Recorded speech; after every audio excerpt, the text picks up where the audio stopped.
महाभारती के मंच पर आपका स्वागत।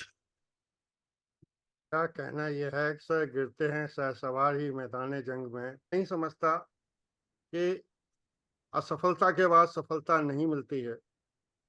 हम लोग निश्चित रूप से सोते रहे थे और हमने हमारा शेर तो नहीं सो रहा था। मोदी जी शेर थे, उन्होंने पूरी मेहनत की। मैं कि 2024 का जो रिजल्ट आया है ये हमारे लिए एक सेटबैक है और इससे जो भी सनातन को मानने वाले थे उनकी मानसिक स्थिति बहुत खराब हुई है। और खासतौर से जो मध्यम वर्ग हैं, जो जो बिना किसी गेन के मोदी जी के साथ लगे हुए थे या इस पार्टी की तरफ देख रहे थे, तो उसको एक बहुत बड़ा झटका लगा है। तो सर चर्चा का विषय है जो हमारे साथ हम उसके साथ बहुत बांट चुके खैरात, ना बनी बात, किया जिस कौम ने विश्वासघात, उसका कैसे करें सम्मान। तो अब इनका कोई सल्यूशन बहुत मुश्किल है। ज्यादा अफसोस तो डॉक्टर साहब मुझे ये होता है कि बीजेपी और आरएसएस एक ही परिवार के अंश हैं। अगर नड्डा जी ने मिस्टेक की तो आरएसएस ने भी कुछ अच्छा नहीं किया। अपने जो विरोधाभास थे घर के अंदर ही निपटा लेने चाहिए थे। आने वाला समय या तो एक भयंकर मारकाट की तरफ जा रहा है या गृह युद्ध की तरफ जा रहा है, क्योंकि हमारे जो सनातन विरोधी हैं उन्होंने तो पूरी तैयारी की है, लेकिन हम लोग किस स्थिति में है ये हम आप सब जानते हो। सॉल्यूशन साफ साफ ये होना चाहिए कि मोदी को अब तो डिक्टेटर की तरह काम करना चाहिए, जैसा कि इसने शुरू कर दिया है। जैसा मोदी जी ने कहा था कि जो कुछ भी आपने 10 साल में देखा वो तो सिर्फ ट्रेलर था, ये तो मैं इलेक्शंस के रिजल्ट्स के आने के बाद की जो व्यक्तित्व है उनका, उसकी बात कर रहा हूं। अब आप देखिएगा, शुरुआत हो गई है। कहां से शुरुआत हुई है? अरुंधति रॉय से शुरुआत हुई है। आपको शायद पूरी शायद इंफॉर्मेशन जो कि हमारे न्यूज में या न्यूज़पेपर मीडिया में नहीं आई है, कम से कम 3,000 लोगों को, एंटी सोशल एलिमेंट्स, लेफ्ट लिबरांडोस को चुपचाप उनको अरेस्ट कर लिया गया है, क्योंकि ये उस समय ये अफवाह थी, इनके पास में इंटेलिजेंस इनपुट थी कि जैसे ही इलेक्शंस के रिजल्ट्स आएंगे तो बहुत बड़े दंगे होंगे। तो 2027 हो चाहे 2047 हो, तो हम लोग ऐसा क्या करें ताकि हम लोग सफल हो सकें। Over to doctor Karnwal first. पर जिस तरह से मोदी ने ये कहा है कि मैं अब अपना असली रूप दिखाऊंगा, इन शब्दों में तो नहीं कहा उसने, बट मेरे ख्याल में ये इस बार डिक्टेटर की तरह काम करेगा जिस तरह से कर रहे हैं। भले ही सरकार गिर जाए, ये तो डिसॉल्व कर दे, दोबारा इलेक्शन करे, कुछ भी करे, बट ही विल नॉट बच। तो मुझे पूरा विश्वास है मोदी जी को, नीतीश जी और नायडू जी का पूरा समर्थन मिलेगा और वो उनको साथ लेके चलेंगे तो जो मैजिक हमने सोचा है वो निश्चित रूप से हो जाएगा। Over to doctor Sanjay Saxena. देखिए, पहले कहा जाता था कि Indian democracy is nothing but English bureaucracy minus efficiency plus corruption, लेकिन हम मोदी जी के साथ केवल यही आशा करते हैं उनका जो पुराना रूप है वो अपने उस रूप में दिखाई पड़े, तभी देश का भला होगा। हम सांपों को दूध पिलाकर सांप पालने की आदत छोड़ दें। तो सर प्रॉब्लम ये है कि कोई आदमी कितनी मेहनत करे और उसके बाद भी देश के या समाज के या आपके या हमारे घर के 50% लोग भी सपोर्ट ना करें तो मायूसी आती। एक कल्ट है, दो कल्ट हैं एक्चुअली दुनिया में इस समय। एक कल्ट है जिसको कि बोलते हैं एक आंख वाला ग्रुप। मैं इंग्लिश में नहीं दूंगा क्योंकि कहीं ऐसा ना हो कि ये ब्लॉक हो जाए, और जिसका कि सिंबल है एक आंख, सिंगल आई। और दूसरा है एक चाइनीज ग्रुप है जिसका कि उल्टा स्वास्तिक, रिवर्स स्वास्तिक उनका जो एम्ब्लेम है ये। इस समय एक आंख वाले जो ग्रुप है ये जो है सारे ज्यूज की 13 रिचेस्ट फैमिलीज हैं जिनका कि पैसा इतना ज्यादा है कि ग्लोबल जीडीपी से भी डबल है उनका पैसा। तो ये सबसे टॉप पे आते हैं। उसके बाद में एक सेकंड रंग आती है जो बीच में, जिसको कि डीप स्टेट कहते हैं। डीप स्टेट इनके गुलाम होते हैं। और डीप स्टेट के बाद में जो है कंट्रीज आती हैं जो कि डीप स्टेट के गुलाम होते हैं। तो डीप स्टेट बीच का है, इनको ऑर्डर्स मिलते हैं ऊपर से और यही वो इम्प्लीमेंट करते हैं यहाँ पर। तो डीप स्टेट के अगेंस्ट में इन्होंने, जो मोदी ने बिल्कुल डिफाई कर दिया। मोदी के उसमें चढ़ गया कि मैं कुछ भी हो, मैं डीप स्टेट के इन्फ्लुएंस में नहीं आऊंगा, क्योंकि सारा कुछ तो डीप स्टेट ही करती है। मतलब कि यानी कि ऊपर वाले जो 13 फैमिलीज के बाद में 300 की ये जो है डीप स्टेट 300 मेंबर्स का ग्रुप है। उसके बाद में एक राउंड टेबल उनका भी, वो भी ग्रुप है। उसके बाद में ये आते हैं। आपको जान के ताज्जुब होगा कि मुकेश अंबानी एक आंख वाले का मेंबर है, सिर्फ इंडिया का एक ही मेंबर है। तो ये जो प्री वेडिंग हुई है उसका जो बेटे का, उसमें सारे डीप स्टेट के आए थे बड़े बड़े लोग। इसी तरीके से और भी बहुत लोग आए हैं। तो इन्होंने बहुत कोशिश की है। इनका जो ये कहना था कि हम मोदी को नहीं खत्म करेंगे, हम इसकी सरकार को इतना पंगु बना देंगे, इतना वीक कर देंगे कि ना तो ये ऊपर जा पाए ना नीचे कुछ कर पाए, अपने आप ही खत्म हो जाए, क्योंकि मोदी के चाहने वाले बहुत हैं। तो उन्होंने बहुत बड़ी चाल खेली है इसमें। तो मेन उनका यही है।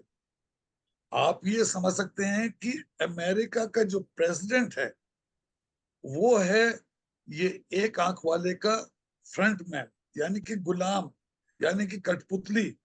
जो वो कहेंगे वही करेगा। इसीलिए कहते हैं कि इजराइल दुनिया का सबसे ताकतवर वो कंट्री है। क्यों? क्योंकि सारे के सारे ज्यूइश हैं उसमें।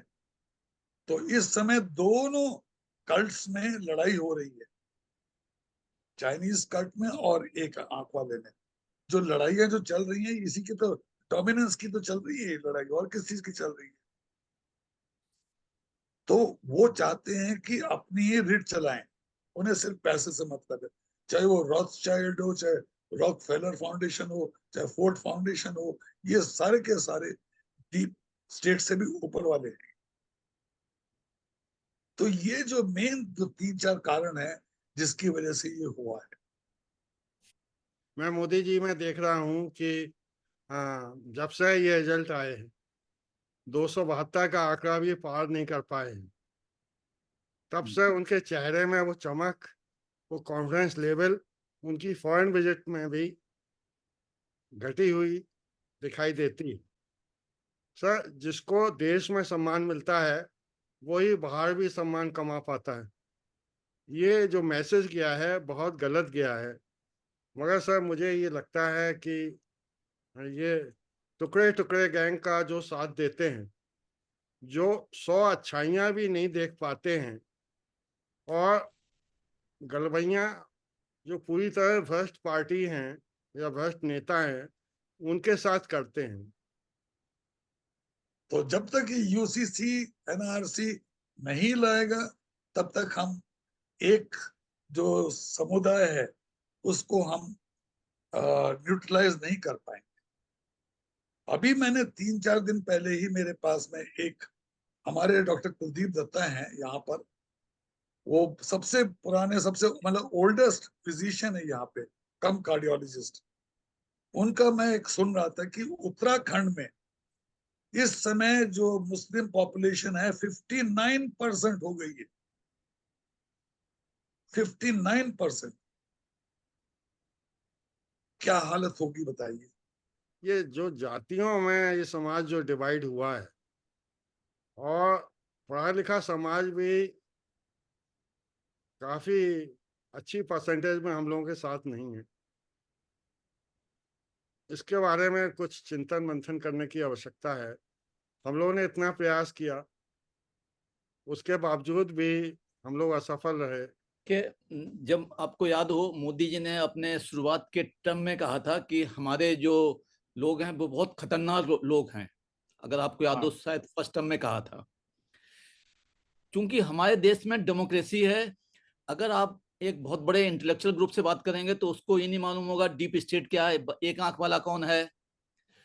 हमको वोट लेने हैं, और वोट लेने के लिए, चूंकि डेमोक्रेसी इसलिए मैं कह रहा हूं, वोट लेने के लिए हमें ग्राउंड लेवल पे जाना है, जहां पर उसका जो स्तर है उसके हिसाब से बात करना है। और उसमें इस टर्म में, क्योंकि जो आपने एक बात कही कि जो हमारे कैंडिडेट थे वो जनता से पूरी तरीके से कटे हुए थे, तो उसका एक बहुत बड़ा सेटबैक जो है हमारे इस समाज को उठाना पड़ रहा है। और हो सकता है कि मोदी जी के चेहरे पर जो चमक दिखाई नहीं पड़ रही है वो उनकी वजह से है। देखिए, मैं मोदी जी के एफर्ट्स में कमी की कोई बात नहीं कर रहा हूं। उन्होंने अपनी तरफ से जो भी एफर्ट्स थे, क्योंकि देखिए हम लोग जहां सोचना समाप्त करते हैं, वहां से वो लोग सोचना शुरू करते हैं। तो 2027 हो चाहे 2047 हो, तो हम लोग ऐसा क्या करें ताकि हम लोग सफल हो सकें? Over to doctor Karnwal first. इससे पहले कि हम इनके बारे में बात करें, मैं जरा सा हिस्ट्री में थोड़ा सा जाना चाहता हूँ। 2 मिनट में हिस्ट्री में पूरी करता हूँ। ये जब हमारे देश का बंटवारा हुआ तो ब्रिटिशर्स ने ये कहा कि हमें एक छोटा सा तो जगह चाहिए यहाँ पे जो कि इंडिया को कंट्रोल करके रख सके और हमें बेसिस मिल सके। तो उसी की ब्रिटिशर्स ने ही जिन्ना और नेहरू में लड़ाई कराई। जिन्ना को प्रमोट किया गया कि भाई तुम अपने लिए एक जगह बना लो, एक तुम अलग से सेपरेट वो ले लो। तो सारी शुरुआत वहां से हुई। नेहरू ने सबसे बड़ी गलती ये की कि उसने ये क्यों नहीं कहा कि सारे के सारे ये कौम के सब निकल जाए यहाँ से, क्यों रोके यहाँ पर ये जो थी लॉन्ग टर्म स्ट्रेटेजी थी जिन्ना की कि हम यहाँ पर भी हम एक दिन आएगा कि हम इंडिया को भी कैप्चर कर लेंगे, ऑक्यूपाई कर लेंगे। ये उसका वो माल ये था जो कि हमारे जो आर्काइव्स हैं उसमें से ये निकल के आया है। तो उसका तो हम कुछ नहीं कर सकते। और वही प्रोपेगेंडा, वही जो उनका एजेंडा था, उसी को लेके ये आगे बढ़ रहे हैं। सीधी सी बात ये है। तो ये उसने रोका है। और अभी आप देखिएगा कि क्या क्या होता है इनके साथ।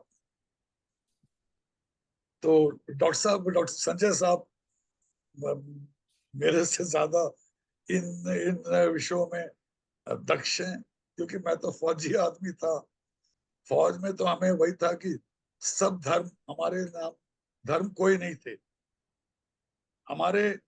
हर पलटन में चारों के चारों धर्म एक साथ ही एक ही मंदिर में होते थे। तो हमें हर संडे को वहां पे जाते थे, नमाज पढ़ते थे, सिखों के उसमें अरदास करते थे, क्रिश्चियंस के उसमें हम वो जीसस का करते थे, और अपना हिंदुओं का तो करते ही थे। तो इसीलिए हमें ज्यादा एक्सपोजर नहीं हुआ इसका। आप अपना मंतव्य दें इस विषय पर प्लीज। देखिए, सबसे पहले तो आप फौजी हैं तो सम्मान के पात्र हैं, लेकिन मैं भी 1984 का कमीशन ऑफिसर था। इत्तेफाक से मैंने आईएमए ज्वाइन नहीं किया था। अब मैं अपनी बात की शुरुआत करूंगा। एक रामचरितमानस की एक चौपाई है, उससे। उसमें भरती दो सिद्धेई कौ जाए, जग बौराई राज पदु पाए। मतलब जब सत्ता आ जाती है, थोड़ा सा आदमी में घमंड आ जाता है। अब हम चर्चा करेंगे केवल 2024 की। एक चौपाई और है, बिना न मानत जलगी जड़, गए 3 दिन बीत, बोले राम सकोप सब, तब भयो बिन होई न प्रीत। सत्ता जिसके पास होती है तो बिना भय के राजकाज नहीं होता है। जो मोदी जी का वोटर है वो स्वयं का वोटर है, वो कोई भी उम्मीद नहीं करता है उनसे। लेकिन जो 10 साल का शासन रहा है उसमें हमने देखा है कि उस वोटर को पूर्णतः निग्लेक्ट किया गया है। अब मैं बिंदुवार जब बात करूंगा तो उसमें हम अपनी कमियां ढूंढें कि हम कहां पर गलत थे जिसकी वजह से वोटर ने हमको नकारा है। पहला, जो हमारे बड़े नेताओं में एक बोलने की बहुत ज्यादा प्रवृत्ति हो गई, ऐसे ऐसे भाषण दे रहे थे जो साधारण लोगों के गले नहीं उतर रहे थे। फिर दूसरा, शत्रु कभी भी छोटा नहीं होता है। हमने क्या किया, जब सत्ता फुल फ्लेज मेजोरिटी में आ गई तो हमने शत्रु को बहुत हल्का समझ लिया और आप ये भूल गए कि आप उस चक्रव्यूह में खड़े हुए हैं जिसमें सभी आपके ऊपर घात लगाए हुए बैठे हैं। अब जैसे मैं आपको एग्जाम्पल देना शुरू करूंगा। राहुल गांधी जितनी बार विदेश गए हैं उन्होंने भारत विरोधी तत्वों से संपर्क किया, अपने स्टेटमेंट दिए, लेकिन कोई भी प्रभावी कार्रवाई नहीं हुई।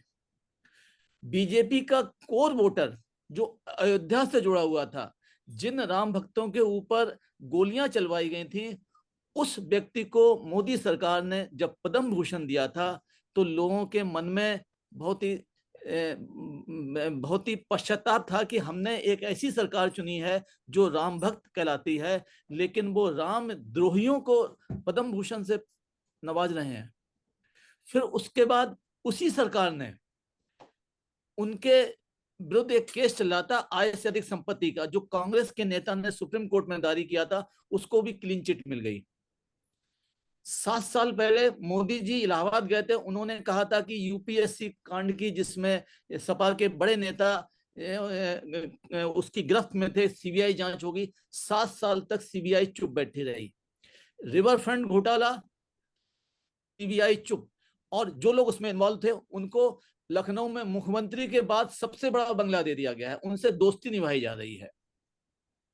जब हम सत्ता में बैठ के अपने विरोधी, कट्टर विरोधियों से दोस्ती करेंगे तो मतदाता ने अगर अपना उन पार्टियों से दोस्ती निभा ली तो उन लोगों को कष्ट नहीं होना चाहिए। अब हमें कष्ट क्यों हो रहा है?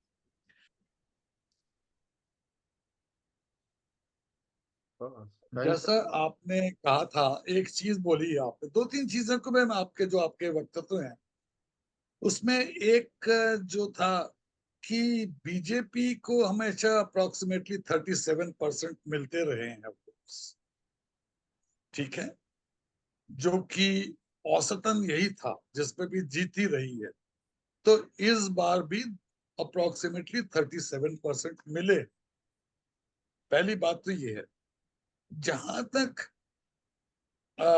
ये था कि मेरे हिसाब से जो इन्होंने 400 पार का जो नारा लगाया, इससे हमारे जितने भी हिंदू भाई थे, जो भी बीजेपी के जो सपोर्टर्स थे, उन्होंने यही सोचा कि अरे मेरे एक वोट से क्या होगा, 400 तो आ ही रही है। So they became very relaxed, they became so over confident कि वो वापस निकल के आए ही नहीं वहां से, जिसकी वजह से वोटिंग की मात्रा बहुत कम हुई है।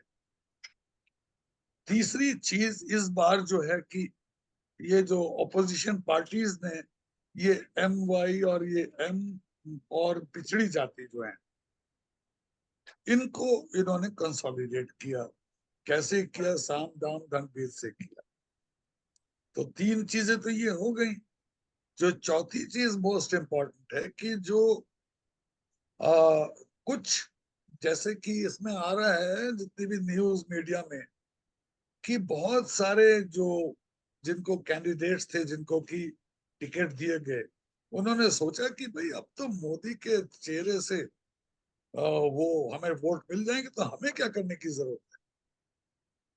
प्रॉब्लम कहाँ आई है कि जब वो उसमें बैठ गए तो कार्यकर्ता जो थे, कार्यकर्ता भी उनके वो ठंडे हो गए कि जब हमें कोई डायरेक्शन नहीं मिल रही, हमें कोई प्रोत्साहन नहीं मिल रहा है, हमें कोई कोई एनकरेजमेंट नहीं मिल रहा है, हमें जो पैसा आया हुआ है उसको इस्तेमाल करना है। भाई पोस्टर्स छपवाने हैं, व्हीकल्स का इंतजाम करना है, वोटर्स अपने जो है लोग हैं कार्यकर्ता, उनके खाने वाने का इंतजाम करना है, वो तक नहीं पैसा उनको मिल रहा था। तो इसकी वजह से भी वो ये कमी आ गई, तो वोटर्स जो हमारे कार्यकर्ता थे वो भी हताश हो गए। तीसरा, जो कि बहुत से कैंडिडेट्स ऐसे थे कि जिनको कि उनके जो ग्राउंड वर्कर्स से बिना सलाह किए उनको टिकट्स दे दिया गया, और स्पेशली उनको दिया गया जो कि दल बदलू थे, जो कांग्रेस से आए, जो एसपी से आए। क्यों दिया गया? वो कहते हैं कि 30 साल तक हमने यहाँ पे बीजेपी का वो साथ दिया और लास्ट मोमेंट पे अब गद्दारों को साथ में ले लिया। और हमें जो हम चर्चा कर रहे हैं, हमें इंटरनल बहुत ज्यादा जानकारी नहीं होती, उनके पास हमसे बहुत ज्यादा जानकारी होती है।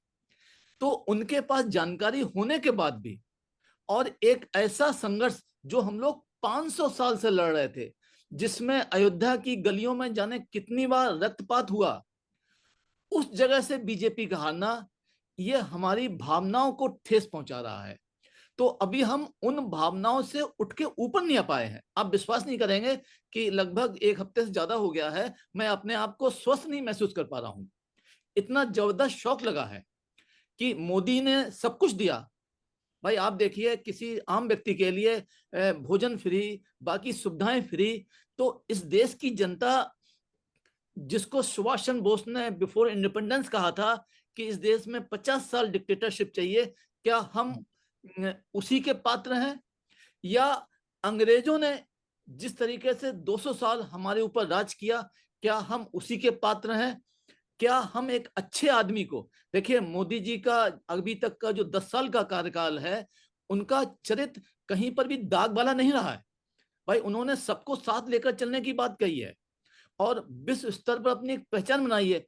उस व्यक्ति को समाज से धोखा मिलना या देश से धोखा मिलना, ये एक हृदय विदारक घटना है।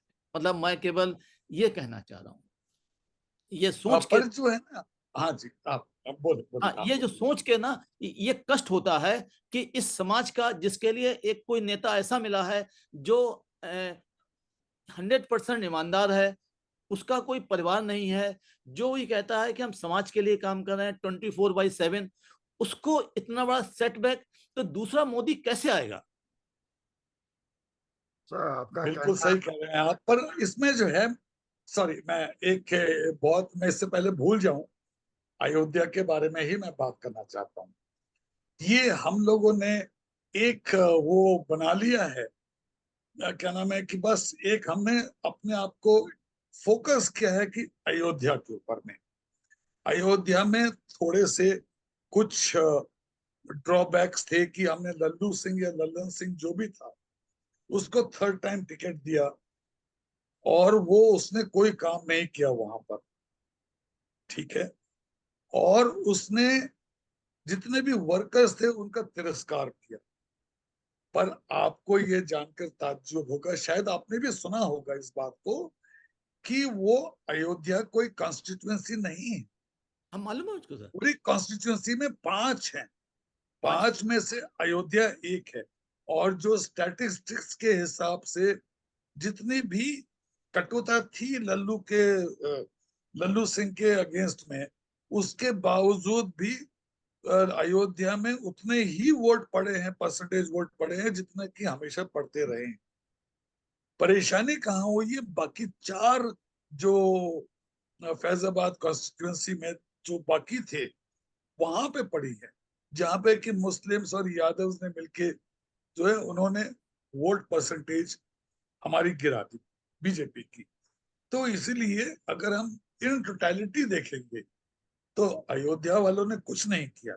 हाँ, जो ये जो लिबरांडू थे, लेफ्ट लिबरांडू, ये रागा शागा जो पप्पू, इन लोगों ने बहुत फैलाया, फेक वीडियोस भेजे जी कि हमारे सब तोड़े जा रहे हैं, घर उनके वीडियोस आ रहे हैं मेरे पास भी, मैं भी देख के हैरान रह गया हूँ कि कैसे उन पे बुलडोजर चल रहा है और एक बेचारी औरत रो रही है कि हमें तो रातों रात कर दिया ये योगी जी ने किया है। बाद में जब उसका पूरा का पूरा आया कि इनको सारा पैसा दे दिया गया है, वो नहीं बताया गया। और वही औरत का दूसरा वीडियो जब बाद में आया है, उसमें उसने बताया कि हाँ हमें सब पैसा मिल गया है, हमें तो यहाँ पे पैसा मिला बताने के लिए कि हमें ऐसा बोले बताइए। तो डिसइंफॉर्मेशन जो है कि बिल्कुल हम लोग सेंटिमेंटल इतने हो गए हैं कि हम बस एक चीज सुनी नहीं, बिना सोचे समझे उसको, बिना एनालाइज के ही बस उसको सच मान लेते हैं। आजकल जो एआई है, देखिए राजनाथ सिंह, वो क्या नाम है, अमित शाह कर कि हम मुस्लिम्स को ये खत्म कर देंगे, फेक वीडियो बना के यही तो किया था ना। तो क्या हो क्या रहा है, लोगों को सोचना चाहिए भाई, इतने साल से हम देख रहे हैं, उसका एक ये सोच के समझ के उन्होंने क्या कर दिया। तो कहीं ना कहीं तो हमें कुछ ना कुछ तो करना पड़ेगा। तो मेरे ख्याल में तो मोदी जी को बस अब जो है, अच्छा तीसरी चीज जो कि सबसे ज्यादा जरूरी है, ये नड्डा ने ब्लंडर किया ये कहकर कि आरएसएस की हमें जरूरत नहीं है, अलग हो जाए। अरे तुम इतने अहंकारी हो गए हो, इतने अहंकारी, तुमने बोल कैसे दिया कि वो तो तुम्हारी माँ है। तो जब उसने ये खुलेआम कह दिया, तो आरएसएस के वर्कर्स भी, जो डेडिकेटेड वर्कर्स है, कार्यकर्ता, संघ के कार्यकर्ता, वो भी डिमोरलाइज हो गए। उन्होंने बोला कि ठीक है भाई, तुम करो जो करना है। तो कितने सारे डिसएडवांटेजेस हैं, जैसा कि आपने बिल्कुल सही कहा कि हमारे ये जो टॉप के नेता इनमें कि वो ओवर कॉन्फिडेंस और अहंकार आ गया था, ये इसमें कोई शक नहीं। मैं आपकी बात से बिल्कुल सहमत। Thank you doctor Karnwal and doctor Sanjay Saxena साहब। मेरा मुझे लगता है कि 2047 बहुत दूर है, 2029 भी आगे है, 2027 भी आगे है, और हम तैयारी कर सकते हैं। जो गलतियां हुई हैं उनका निराकरण संभव है। मैं डॉक्टर कर्णवाल की इस बात से पूरी तरह सहमत हूँ कि Modi ji could prove to be the best dictator. हमारी देश ने, जैसा आपने भी बताया, डॉक्टर संजय सक्सेना ने भी बताया, कि विश्वासघात किया है। अगर 400 पार हो जाता तो मोदी जी निश्चित रूप से एक मैजिक कर देते इस देश के लिए। अब 2029 में 400 पार हुआ भी और मोदी जी नहीं रहे, और 2029 की भी संभावनाएं क्षीण होती हुई दिखाई देती हैं। इस बात से भी सहमत नहीं हूं कि अगर कैंडिडेट वीक है, ये वोट तो मोदी जी अपने लिए मांग रहे थे ना। ये 400 पार की बात तो भारत माँ के लिए हो रही थी, और हमारे साथियों को सुनाई नहीं दे रही थी। जैसा आपने बताया कि फेक वीडियोस आते हैं, तो आईटी सेल भी बीजेपी का भी तो था। हम लोग सही डायरेक्शन में गुणगान नहीं कर पाए। जो रोजगार की बात करते हैं, मुझे बताइए आज की तारीख में 20-30 हजार आदमी कमा रहा है। कोई कहता है कि 400 का सिलेंडर था, महंगा हो गया।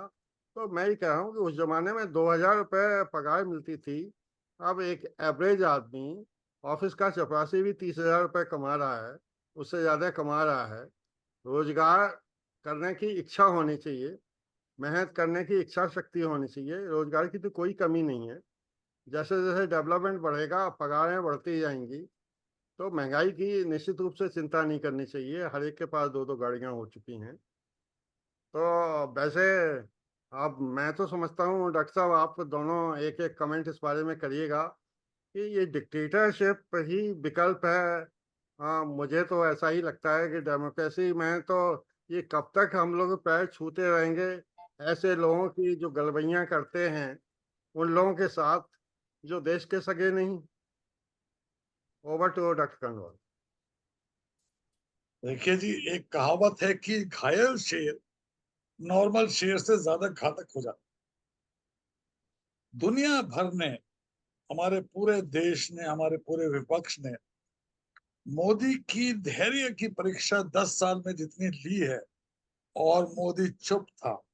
अब वो कहते हैं ना कि last straw on the camel's back, वो हद पार हो चुकी है। अब मोदी जो है, कहते हैं कि एक और कहावत है, beware the patience, the anger of the silent man, है ना। चुप था, उससे डरो, क्योंकि जिस दिन वो बोलना शुरू करेगा तो सबकी बोलती बंद कर देगा। तो ये तो इस बार मैं तो यही समझ के चल रहा हूँ, जो मैंने एनालाइज किया कि इस बार आर्या पार, और आई वुडंट बी सरप्राइज कि माँ बेटे दोनों की बेल कैंसिल करने के लिए 26 तारीख के बाद, जिस दिन इलेक्शन पूरा हो जाएगा, स्पीकर हो जाएगा, बन जाएगा, और सारे के सारे शपथ ले लेंगे जिससे कि वो एंटी डिफेक्शन लॉ में आ जाए। मेरा ये सोचना है। और उसके बाद में आप देखिएगा कि जुलाई से, क्यों? क्योंकि 1 जुलाई को जो हमारा भारतीय न्याय कानून का जो संहिता आ रही है, उसमें बहुत जबरदस्त है।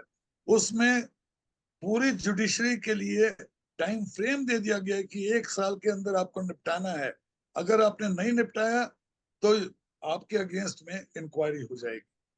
It will go against your adverse comment. पहली चीज तो ये हो गई।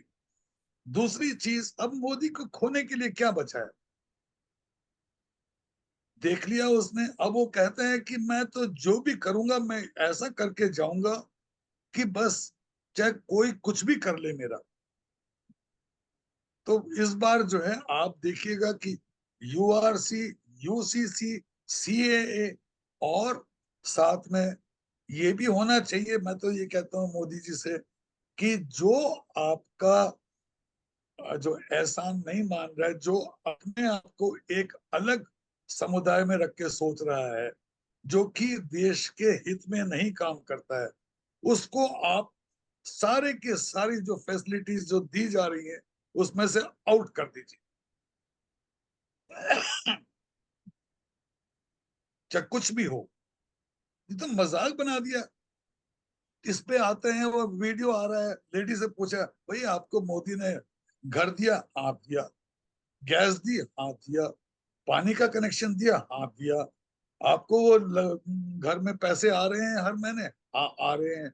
आपके क्या नाम बाकी चीजें मिली? हाँ मिली। तो वोट किसको देंगी? हम तो कांग्रेस को देंगे, मोदी को तो नहीं देंगे। क्या मतलब है ये?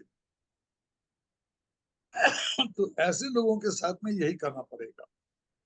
तो है कि 2 से ज्यादा जिसके हैं पे बच्चे, नो नौकरी, नो नथिंग, नो कंसेशंस। जितने भी ये जो इंसेंटिव्स दिए गए सारे अपना हटा दें, सब अपने अपना को हो जाएंगे सब। ये डॉक्टर सक्सेना इस सत्र का समापन करें। हाँ हमने बहुत सालों तक सांपों को दूध पिलाया है, अब सांपों को दूध पिलाना बंद कर दें, यही हमारा मोदी जी से निवेदन है। बिल्कुल सही कहा आपने। तो आज धन्यवाद सर। आज के सत्र के लिए डॉक्टर कर्णवाल और डॉक्टर संजय सक्सेना साहब, आपका बहुत बहुत स्वागत है। और आइए हम लोग इस बात की प्रार्थना करें कि I consider Nitish ji and Naidu ji both very competent person, and God will bless them and God will guide them to support Modi ji for the cause